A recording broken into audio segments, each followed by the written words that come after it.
It can work, but second half I just thought, after being in complete control in the first half, I think it just became a mess.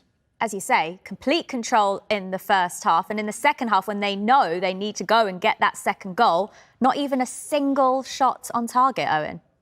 Yeah, they didn't create much from open play. Only really the one shot on target, the one they scored from. Yeah, he obviously had a game plan. You know, he wanted to play some longer balls, some more direct passes. Obviously, Harry Maguire came on at the end to hope maybe they could nick something, but they didn't really create anything else. I thought the first half they played really well. I think if they would have continued on, they probably would have gone on and scored another. Look, it's a tough place to go. They kept a clean sheet. They wanted 2 goals. Obviously, the reason this position because of the ridiculous penalty from the first game. But yeah, I thought the first half was great. Second half didn't really go to plan, I think, from what Erick ten Hag envisioned. OK, well, it does mean that Manchester United will have to play that extra playoff game in February against a team that has dropped down from the Champions League. More to come on that. We'll get the thoughts of Owen and Paul after the single goal. So, United and Real Sociedad have finished level on points and on their head-to-head record as well. So that means we go to goal difference to determine top spot. And as you can see, Real Sociedad are ahead by 1 goal, so they win the group and automatically qualify for the round of 16. Manchester United finished second. That means they'll play in the knockout playoff round.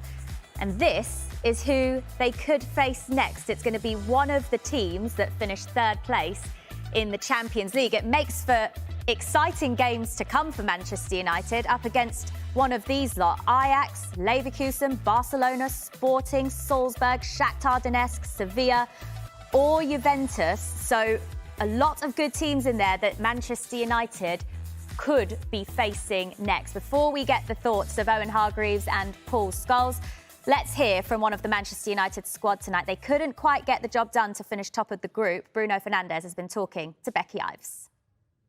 But it's ultimately left you second in the group. What are your thoughts on that? No, obviously our goal for today was winning the game by 2 goal difference. We knew that we need that. I think we did a great game. We tried everything. At the end, we take a little bit more risks because was needed to score the second goal. But we won the game. It's a great win against a tough opponent. Obviously, as I said before, is not the top of the group. That what was our goal for before the game, but it's always a win. You said there was pressure at the end, but before that, you were limited to shots in that second half. Is there anything that perhaps you would have done differently?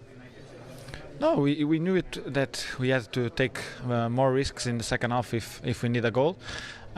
We did that. Obviously, we knew that they could get more chances because we had less people defending. We had to take the risk to have more people in front to try to score the goals. It was what we did. We didn't concede, so another clean sheet that is really important for us. And as I said before, is another win. So we keep winning. We keep this. We keep without losing games, and that is really important for the confidence of the team. For you today, you played on the right wing. Did you enjoy it? I play wherever the coach needs me to play. Obviously, it's not my position, but I try my best to help the team, to be involved in the way that I can be helpful for the team. There was a goal tonight, Alejandro Garnacho. How good was he?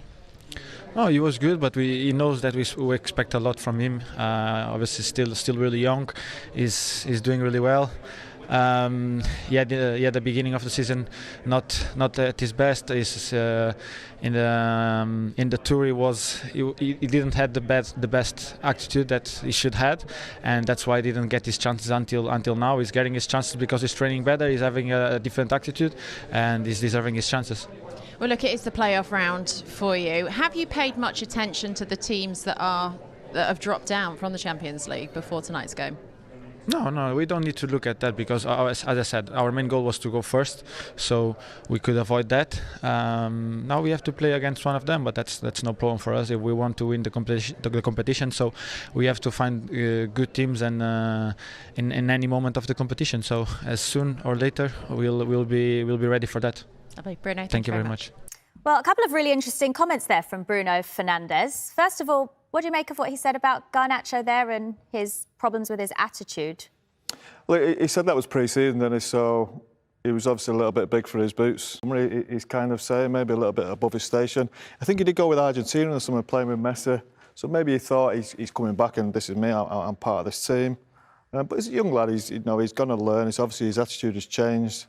And we're seeing the benefits of that. He looks a really top-class young player, still a long way to go. He's 18 years of age, was really good last week in the home game, and scored a really good goal tonight. So, look, there was clearly an attitude problem, but it seems like he's got over it. How much of that change in his attitude could be down to the manager coming in? Probably is, yeah. But I think obviously he's playing for his country as well. So Scholes is right. I think a young player, especially a talented one like that, they always think they're ready. They always want to play. It doesn't matter who's in front of them. Probably sometimes it can rub the older players the wrong way. But we can go off the evidence that we see when he plays. He's played twice. He's been amazing. So credit to him. You get an opportunity as a young kid at 18 to step up. In the 2 games we've seen, he's been the difference maker. So. I'm proud of him. When you step on that stage as a young guy, with the young guys, you never know. It's sink or swim. And so far, he's done a great job. The other thing to pick up on there is that Bruno Fernandes comments on playing out of position tonight. You're not going to get the best out of him out there, are you? No. And I think he answered the question well. He did a job for his team, which I think he's that type of player. Right? But it's the last place he'll want to be. When you're a central player playing in the middle of the pitch, I've experienced it. Playing out wide is not where you want to be. You just see it as you're running up and down all the time. You can't really get involved in the play. And that was obvious tonight because he rarely created, rarely on the ball, and it's a difficult position when you're a central player. Yeah, Manchester United needed to win by a 2-goal margin to top the group, but they won by a 1-0 against Real Sociedad tonight. And it all had started so well, hadn't it, Paul Scholes? Comfortable in the first half and a brilliant debut goal from Garnacho. And at this point, the game seemed to be in control. Yeah, I thought the full first half, United were in complete control of the game. Bruno doesn't want to play on the right-hand side, but he did it and he did a job for the team. But Garnacho was a real threat again, as he was last week. Fantastic pass from Cristiano. I think it's that second touch, gets it out of his feet. And a really good finish. I thought the keeper could have done slightly better. I think he did make it quite simple. But great movement, again. I'm Garnacho right back as well. Looks a little bit tired, let's say. But that second touch is fantastic. I think that's what makes the goal. And I'm really pleased for the young lad. Look, he's been fantastic last week. Really good again. I thought it was the biggest threat again for United today. I thought it was the best forward player United had. And look, normally you'd be saying 1-0 away from home in Europe against a Spanish team is a really good result. Unfortunately, we know we needed the 2 goals, so it's probably not as good as we'd hoped it would have been. He was a bright spark out there, wasn't he, Garnacho? But why couldn't Manchester United be more effective going forward through him in that first half and even early in the second half too? Well, first of all, so in this competition, they're the best defence so far. Only 1 goal conceded, and they only conceded 2 in the whole competition, which is the joint best. So I think maybe Erick Ten Hag thought defensively they're a really good side. Maybe we'll play a little bit longer. Maybe saw a little bit of vulnerability in heading the ball. They played a lot more longer balls today than they have in, I think it's the most they played in over a year. And you can see Erick Ten Hag, he was quite clear. This is 30 seconds into the game. Back to David De Gea and the long diag. I think they thought with Cristiano especially up there that they had an advantage. Martinez played some fantastic long balls in the game, some long diags, and they were looking for it. Look, Cristiano almost gets in again there. They didn't create a ton from open play. I think that was given offside. But there was moments where the long ball was causing Real Sociedad issues. That one from Ericsson Scholes is just a tiny bit long, but it felt like they were looking for it today. Yeah, they were a lot more than we'd usually see. And obviously bringing Maguire as well, you felt that was the plan. But I think you have to give credit to Sociedad. When they were doing that, I thought Sociedad defended it really well. I thought they were brave. I thought they headed the ball away. And the plan didn't really work, except for the second half especially. This is where Maguire comes on. Yes, he wins this, but it's not really effective to deal with it really well, Sociedad. And I was just surprised they went away from that first half performance where they were in complete control.